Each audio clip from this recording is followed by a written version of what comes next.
जब मैं 10th class में था तो मैं बहुत ही स्ट्रेस में रहता था। बहुत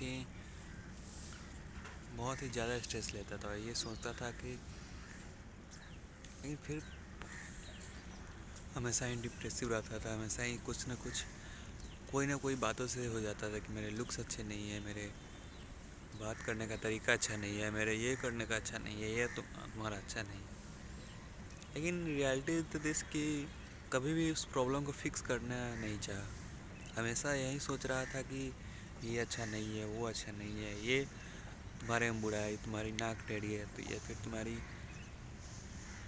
चेहरा फूला हुआ है, तुम्हारा बाल अच्छे से नहीं है। ये सब हमेशा मन में एक चलता रहता था।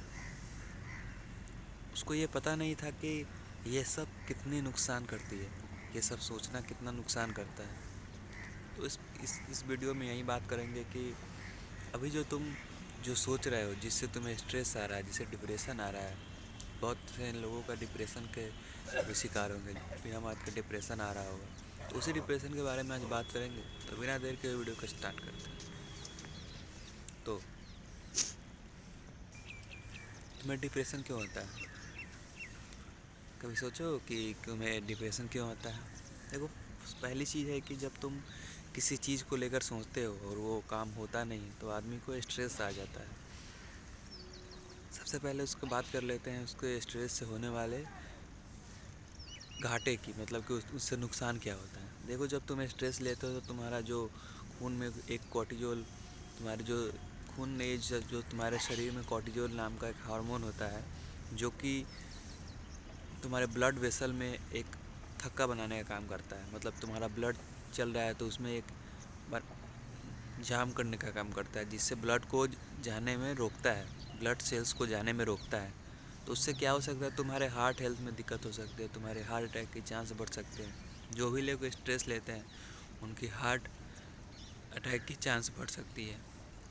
जैसे तुमने रिसेंटली एक एक्टर है, मैं वो उनका नाम भूल रहा हूँ, ये स्क्रीन पर दिख रहा होगा। ये एक्टर है जिनका वो सब कुछ अच्छा लेते थे, एक्सरसाइज करते थे, खाना अच्छा खाते थे, मतलब कि सब कुछ अच्छा करते थे। फिर भी उनको एक दिन उनके हार्ट में पेन हुआ और वो जाके दिखाए तो उनका उनका हार्ट अटैक का चांस बढ़ रहा था। फिर क्यों ऐसा क्यों हुआ था? देखो, ऐसा इसलिए हुआ था कि वो जब स्ट्रगलिंग फेज में थे, जब एक्टर बनने आए थे, तो वो बहुत ज़्यादा स्ट्रेस में रह रहे थे। बहुत चीज़ तो हो रहा था लेकिन बहुत ही ज़्यादा स्ट्रेस में रह रहे थे, और उसी स्ट्रेस के कारण उनके ब्लड में थक्का बनने लगा, जिससे उनका हार्ट अटैक का चांस बढ़ने लगा। तो स्ट्रेस हमारे शरीर को इतना नुकसान करता है कि तुम्हें बता नहीं सकते। पहली चीज़ कि तुम्हें हार्ट हेल्थ में दिक्कत होगी, और दूसरी चीज़ ये है कि तुम्हारी फेस का जो चमक होता है ना, जो तुम गुड लुकिंग बनना चाहते हो, जो तुम अच्छा बनना चाहते हो, वो सब चला जाएगा। फेस का लुक्स चला जाएगा। जब लुक्स चला जाएगा तो फिर कैसे फिर अच्छे दिखोगे?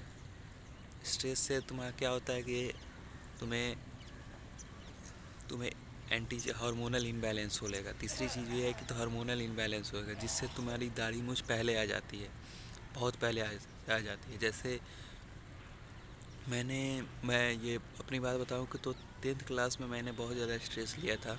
पता नहीं क्यों, उसका उसका कारण तो हमें पता नहीं है। अलग अलग चीज़ें होती है, घर वालों से फिर अलग अलग चीज़ें होती है। तो मैंने उस टाइम ये सोचा नहीं था कि क्या ये जो स्ट्रेस ले रहा हूँ क्या वो सही है मेरे लिए, क्या वो सही है कि तुम स्ट्रेस ले रहे हो। तो कभी मैंने सोचा नहीं था, लेकिन अभी जाकर रियलाइज़ होता है कि कितनी बड़ी गलती की मैंने, कितनी बड़ी गलती की। टीन एज में जिसमें ग्रोइंग फेज होता है, उसमें जाकर स्ट्रेस लेकर अपने शरीर को बहुत ही ज़्यादा नुकसान पहुंचा है। तो देखो, स्ट्रेस मत लो, जैसे नुकसान के बारे में बताऊँ। और जो तीसरी चीज़ या जो चौथी चीज़ है ये है कि तुम्हारे पूरे शरीर को, तुम्हारे शरीर में क्रियाएँ बहुत कम हो जाएंगी, धीरे हो जाएंगी। जैसे दिल का धड़कना धीरे हो जाएगा। तो ये सब होता है, बहुत ही कारण होते हैं। वैसे गिनाने लगूँ तो फिर ये वीडियो बहुत लंबी हो जाएगी।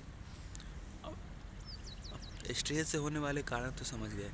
अब ये दूसरी चीज़ है, वो ये है कि तुम इसका सॉल्यूशन कैसे कर सकते हो। तुम इसका सॉल्यूशन कैसे कर सकते हो? देखो, स्ट्रेस को दूर भगाने के लिए सबसे पहली जो चीज़ कर सकते हो, ये कर सकते हो कि तुम मेडिटेशन करना शुरू कर दो। क्या होता है ना कि जब तुम मेडिटेशन करते हो तो तुम्हारे दिमाग में जो ऑक्सीजन होता है, ऑक्सीजन जब तुम सांस लेते हो और कुछ देर अपने फेफड़े में रखते हो तो वो ऑक्सीजन तुम्हारे ब्रेन में जाता है और ब्रेन में जाकर खून के वेसल को टाइट अप करने का काम करता है, जिससे तुम्हारे पूरे शरीर में ब्लड जाता है, जिससे ब्लड फ्लो अच्छा होता है। तो मेडिटेशन कर सकते हो जिससे तुम्हारा फोकस पावर भी इंक्रीज होगा। और मेडिटेशन के इतने सारे फ़ायदे हैं कि मैं अगर गिनाने लगूँ तो भी ये वीडियो लंबी होने लगेगी। इसीलिए मेडिटेशन किया करो। मेडिटेशन हमारे लाइफ को, हमारे ज़िंदगी को, हमारे होने वाले काम को, हर चीज़ को बदल कर रख जाता है। तो मेडिटेशन करो। और अनुलोम विलोम जो होता है, जो एक नाक से लिया जाता है, एक नाक से छोड़ा जाता है, एक नाक के से लिया जाता है, एक नाक के छोड़ा जाता है, तो अनुलोम विलोम करो। और जो तीसरी चीज़ कर सकते हो, ये कर सकते हो कि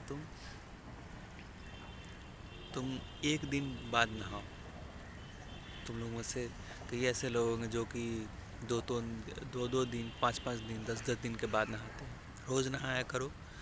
जब तुम्हारा दिमाग अच्छा रहेगा, जब तुम्हारा दिमाग ही हेल्दी नहीं रहेगा तो फिर स्ट्रेस या फिर कुछ भी होगा तो तुम उसे डील नहीं कर पाओगे। स्ट्रेस आएगा जब तुम्हारा दिमाग का हेल्थ अच्छा रहेगा, मेंटल हेल्थ अच्छा रहेगा, तो तुम स्ट्रेस को ईजिली काबू कर पाओगे और वो तुम पर हावी नहीं होगा। तो तुम क्या कर सकते हो कि तुम व्यायाम करो, मेडिटेशन करो, ये सब करो, जिससे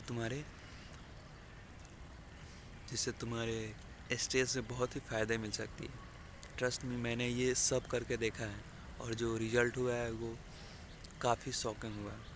तो इसीलिए ये कर सकते हो कि तुम ये सब करो। और बाकी जिन्हें रिज़ल्ट मिलती है वो कमेंट बॉक्स में बताएं। बाकी यही था आज का वीडियो। मिलते हैं किसी नेक्स्ट वीडियो में किसी नए टॉपिक के साथ। तब तक के लिए bye bye guys, see you.